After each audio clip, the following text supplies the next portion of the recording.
What if the 501st Clone Legion removed their inhibitor chips prior to Order 66? That's our story for today. We're gonna get right into it, but before we do, I restarted the YouTube membership program a few days ago.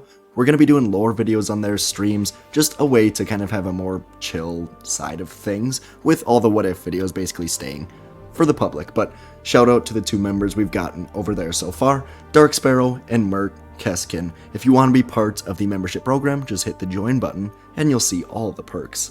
Thank you everybody, and let's get right into it. Our story begins inside of the Camino barracks as Clone Commander Rex is looking at a holo image of him, Cody, Fives, and Echo all together. He and the 501st were on Camino for a routine checkup that would last another day or so. One thing Rex never anticipated when he first left Camino to join the war was just how much he would grow to love his brothers fighting side by side with them, and every day he lost more of them. For the last few weeks though, Rex had been extremely distracted. Not long ago, on Coruscant, Fives was shot dead by his own brothers for removing his inhibitor chip and trying to get to the Chancellor. None of it made sense to Rex, but something Fives said as he died really stuck with Rex. He said the nightmares were gone. Somehow, removing the chip gave Fives peace, and now Rex decided he would be taking a risk in Fives' honor. As captain of the 501st, he would be organizing a mass removal of the chips from the 501st Clone Legion, and he knew he would have the support from others. Everyone in the Legion loved Fives, and the story of his death was horrific to every 501st member. Over the next few days, Rex would smuggle an AZ medical droid unit onto the Republic Star Destroyer, and the procedure would begin after Rex met with the other high-ranking clones of the battalion. They all agreed to keep this secret, as all of them wanted to honor Fives with this procedure. In all likelihood, it would do nothing. But just in case, they would be prepared. And so on the trip from Coruscant to Camino, each trooper would secretly have their chip removed safely. And now, we are going to flash forward many months. On Coruscant, Commander Oppo and half of the 501st Legion was gathered in the Republic hangar near the Jedi Temple. They were unsure of their next mission, but there was an eerie feeling as they wondered why they were gathered near the temple. Suddenly, Oppo and the rest got their new orders through their helmets. They came directly from the office of the Supreme Chancellor. Execute Order 66. And so the order was executed across the galaxy as clones suddenly turned from being able to make their own choices to suddenly becoming just like droids. Upon receiving the order, they fired on their Jedi generals, Plo Koon, Ki-Adi-Mundi, Aayla Secura, Depa Billaba, thousands of Jedi dead in an instant. But on Coruscant, as the 501st received their order, they only looked around confused as to what was going on. Moments later, Commander Fox, some members of the Coruscant Guard, and 50 clone commandos ran to the hangar door, demanding to know what the 501st was doing. Why weren't they preparing to storm the temple? Fox continued on, saying that the Jedi Council had committed high treason against the Chancellor. The 501st looked around in a bit of panic, and Oppo stepped forward, asking why they would ever storm the temple. Oppo said that even if the Jedi Council committed treason, the temple is full of innocent Jedi, including so many children. The 501st Legion was muttering behind Oppo, agreeing that storming the temple is not what they signed up for, and they would not be doing this. But almost at once, Fox, Coruscant Guard clones, and the clone commandos lifted their blasters, and Fox said, "Good soldiers follow orders, and now you are committing treason, punishable by execution." And something clicked for Oppo. The chips. Rex and Fives were right. The clones had no control over themselves. And a moment later, they fired at the 501st Legion. Oppo dove at Fox, tackling him to the ground, and as he did, he heard the dying screams of his men as firing erupted behind him. The 501st had the advantage in numbers, with being around 3,000 of them here, but the guard was ruthless, with commandos by their side. Oppo punched Fox, then grabbed his blaster and stunned the clone commander. He turned around to see something truly horrific. Blue 501st members running and defending against the merciless red Coruscant Guard members. He couldn't fault the 501st for not wanting to shoot back.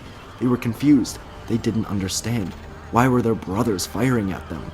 Oppo turned to run to the temple to warn the Jedi, and as he did, he ran into General Anakin Skywalker. Appo breathed a sigh of relief. Anakin Skywalker, the bravest Jedi of them all, truly loved by all of the men that served under him, a hero. Appo told Anakin that what was going on, and that they have to warn the Jedi, knowing that if anyone could help, it's Anakin. But Appo learned just how wrong he was, just how far the Republic had fallen, when Anakin shoved his lightsaber through Appo's chest, saying that he is committing treason against the Republic. And Appo died, watching Anakin march into the hangar to take care of the clones under his command. Inside of the temple, many of the Jedi could sense a huge shift in the Force, and Sindrelig walked to the temple entrance to see one single clone, a member of Anakin's Legion, limping up the stairs. It was Kix, and he had been shot in the leg, but he reached the gate to the temple, telling Sindrelig that the Jedi have to leave immediately, saying the temple is in grave danger. Before Sindrelig could ask any questions, Kix was sniped through the back, and he died on the stairs. Sindrelig looked down now, and he saw it. Anakin Skywalker, lightsaber ignited, leading clone commandos and Coruscant Guard members up the stairs of the Jedi Temple, and Sindrelig got back inside. After killing Appo, Anakin had moved into the hangar and began slaughtering any men not complying with Order 66.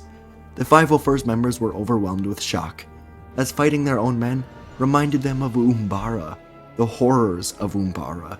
They were taken aback, and those who were not killed by Anakin or the Coruscant Guard had to retreat into the streets of Coruscant, trying to figure out what was going on, trying to regroup, but they still had a hope, currently en route to Coruscant. In hyperspace, Ahsoka Tano and Captain Rex were in command of the other half of the 501st Legion, and they were currently going to Coruscant to deliver Maul to prison. About halfway through the trip, Rex went to receive new orders, and he received the order: execute Order 66. But, just like the rest of his men, he was left confused as the Supreme Chancellor ended the call. He ran over to Ahsoka, informing her that something was terribly wrong. Ahsoka was grabbing at her head, feeling into the Force, and suddenly she ignited 2 lightsabers to deflect blaster bolts shot at her. Rex turned to see the 10 Coruscant Guard members on the ship, running in to kill Ahsoka. They still had their chips, and so Rex ordered his men to stun them. Ahsoka, Rex, and the 501st men in here were able to stun and restrain the Guard troops. And Rex immediately knew what was happening, informing Ahsoka about the inhibitor chips. Ahsoka and Rex got into communication with all of the men on the Star Destroyer, informing them that they have no idea what they will be running into on Coruscant, but they must be prepared for a fight. Ahsoka continued, saying it is very likely that the Jedi Temple, a temple full of innocents who truly have no part in this war, is under attack, and they are the last hope for it. And so the 501st prepared to exit hyperspace, descending down to the temple to take on their own brothers. Sure, some of them had doubts, some of them thought that perhaps they should be following the order, but at the end of the day, they knew that the chips were behind this. They would not be like droids, they would defend the innocents. And as they exited hyperspace, they set their blasters to stun. Transports began deploying from the hangar, heading straight for the Jedi Temple. Inside the temple, Sindrelig and Shaak Ti were backing everyone up, trying to survive as Anakin led the clones into the temple. Anakin didn't have the numbers he may have wanted without the 501st, but the Coruscant Guard reinforcements and the many clone commando survivors were elite troopers. They marched in, taking down Jedi, and it was a fairly even fight throughout the temple. Anakin cut down a few Jedi with commandos on either side of him, when he heard commotion outside the temple. Something was happening, and moments later, new clones entered from all sorts of different directions. Clones of the 501st. And Anakin knew that this was trouble. Amidst the chaos, Ahsoka Tano, Captain Rex, and the 501st Clone Legion emerged as the defenders of the sacred temple. Ahsoka's dual lightsabers glowed with determination as she led the new charge alongside Captain Rex, his blue armor a stark contrast to the red of the Coruscant Guard. It was poetic really, blue versus red, like Jedi versus Sith. And the clash between former comrades and friends ensued, with the sounds of stun blasts from the 501st combining with the real blasts from the Guard, creating a chaotic sound of heartbreaking combat. The distinct hum of lightsabers even echoed through the corridors as Anakin tried to push through the reinforcements, and it was punctuated by the rapid fire of blasters, the occasional explosion from thermal detonators, destruction around the temple. The momentum of the battle in the temple would quickly shift from Anakin and his troopers in the lead to Ahsoka and the 501st pushing them back. Slowly but surely, the 501st was able to stun the guard members and the clone commandos. They would not retreat, as it went against Order 66, so they would stand and fight until they were stunned. They were falling quickly, but Anakin was still determined to win. Through it all, he ended up finding Ahsoka, and he pursued her, knowing what he must do. After slaughtering countless clones, younglings, Jedi, Ahsoka would not stand in his way. And on one of the temple bridges, Rex and a few clones moved with perfect precision, taking out those opposing them and the Jedi with stuns. Once they arrived, Rex ordered the transports to go back to the back of the temple, pick up any Jedi, bring them to the Star Destroyer, then return for the 501st to evacuate everyone. As Rex and his men continued on, the sound of lightsabers caught his attention. He looked down to see Ahsoka, and she was battling Anakin. Rex had heard reports of a Jedi slaughtering clones, slaughtering other Jedi. He would have never thought it was Anakin. And Ahsoka was losing. Quickly, Rex called any available men to his position, and together they sprinted down to the battle. As Anakin battled Ahsoka, she was trying desperately to call to him, and she was failing. He yelled, "Anakin is gone," as he disarmed both of her sabers. With a sad look, Anakin swung down on her, but before he could kill Ahsoka, a blast stung his hand, and he stumbled to the side, dropping his lightsaber. Suddenly, Anakin was surrounded. The 501st Clone Legion, once under the command of Anakin Skywalker, now stood united against their former general. Rex barked orders, directing his troopers strategically to surround Anakin. Their loyalty to the Jedi and the Republic remained unshaken, even as the bond between clones and Jedi was put to the ultimate test. Rex told Anakin to stand down, and Anakin looked around to see that he had lost. The guard troopers, the commandos were all defeated, and now he was surrounded by about 200 501st clones, as the rest were helping with evacuation. As Rex stood here, he looked to the floor and saw countless Jedi younglings and clones all around Anakin, all of them killed with a lightsaber. Rex couldn't believe it, but he had no choice. Anakin was now no better than Pong Krell, so Rex ordered his troops to switch off of stun. If Anakin makes a move, it must be his last. And of course, in Anakin's mind, he was doing this for Padme. If he failed, she would die. So Anakin reached his hand out, calling his lightsaber to him, and Rex ordered his men to fire. And so they did. Anakin blocked so many shots, deflecting them back at countless clones, but no Jedi could survive this. Rex saw an opening, and he pierced Anakin through the heart. More blaster fire was rained down on the former Jedi, and his now lifeless body fell from the bridge down to the main floor. Ahsoka, Rex, and the 501st men stood in complete shock and sadness, but they had no choice. Anakin was slaughtering everyone, and Ahsoka calmed herself as much as she could, then continued the evacuation, getting everyone out. As the evacuation was completed, Darth Sidious entered the temple to see the failure. Something had gone terribly wrong, as thousands of Jedi had escaped, and his apprentice was dead. In hyperspace now, Ahsoka and Rex sat in silence, completely heartbroken. The two of them were in their own ship, heading to meet Bail Organa, Obi-Wan Kenobi, and Yoda. The rest of the evacuated Jedi and clones were heading to the remote planet of Dagobah under Yoda's order, until Coruscant was clear. Rex and Ahsoka wondered if they made the right decision, killing Anakin, but they remembered the bodies of children slaughtered by him. They had no choice. He would have continued his reign of destruction. Eventually, they would meet up with Kenobi and Yoda and come up with a plan. They asked Rex and Ahsoka to go to Padme's apartment, make sure she is safe. Now that Anakin is dead, the Emperor will need a new hope for the Sith. And Kenobi knew the truth. Padme was having the child of Anakin.